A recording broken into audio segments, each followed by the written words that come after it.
And now, a Boomer Alley video. One of the greatest thrills I had when I worked in Hollywood was getting to work with Danny Thomas. You know, I grew up watching Make Room for Daddy, and I loved the show, and Danny's sense of humor was very similar to my own father's, so it was a joy writing for him, and we had a great relationship. Now, besides being one of the biggest TV stars of his era, Danny was also a brilliant stand-up comedian, known not just for his jokes, but for his really funny stories. The most famous one was the Jack story. There was this traveling salesman, and he got stuck late one night on this cold, lonely country road with a flat tire and no jack. So he decided to walk up to this gas station that was about a mile down the road. Well, while he was walking, he started talking to himself, saying, "Gee, I wonder what they're going to charge me to rent a jack." He thought, you know, $1, $2, but it's the middle of the night. I bet you they're going to try to stick me for some after-hours fee. That could be like another $5. And if the guy is anything like my brother-in-law, he's going to think that, well, I have no choice. I can't get a jack anywhere else.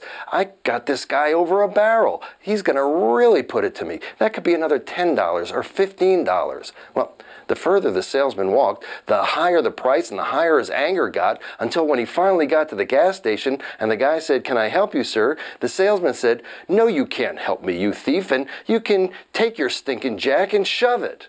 Well, I thought about Danny and the Jack story just the other day when I got a new cell phone. Actually, I got a smartphone. Now, I thought they called them that because the phone was smart. Turns out that I needed to be smart because the phone was dumb as a rock. I hated it. I hated making phone calls with it. I hated the way it had to tell me every 2 seconds, every time I got an email.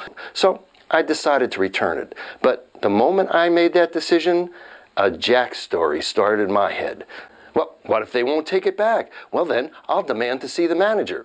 I know, they'll take the phone back, but they won't take the car charger that they made me buy. Well, then I'll tell them that I have a radio show on in Los Angeles, and if they don't take it back, every week I'm going to tell millions of people about the dumb smartphone they sold me and how they wouldn't take it back. Well, I actually did take the phone back, and of course, there wasn't any problem, you know, except when the saleswoman turned on the phone to make sure it was still working, and she got to see one of those male enhancement ads. But it made me start thinking about a couple things. One, it's what I always tell you. Don't be afraid to try new technology, because even if you don't like it, you can always return it. And the other thing was, why do we all do these Jack stories that are such a waste of time? You know, anticipating what the boss is going to say, or your spouse is going to say, or the IRS is going to say, or, you know, whoever the boogeyman is that's running around in your mind. It's self-induced stress that we all just don't need.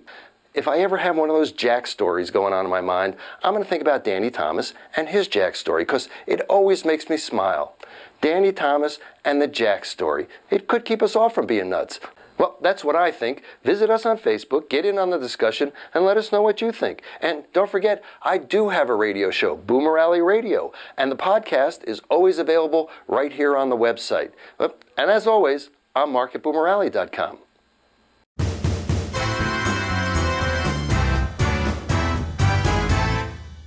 It's Boomer Alley, love.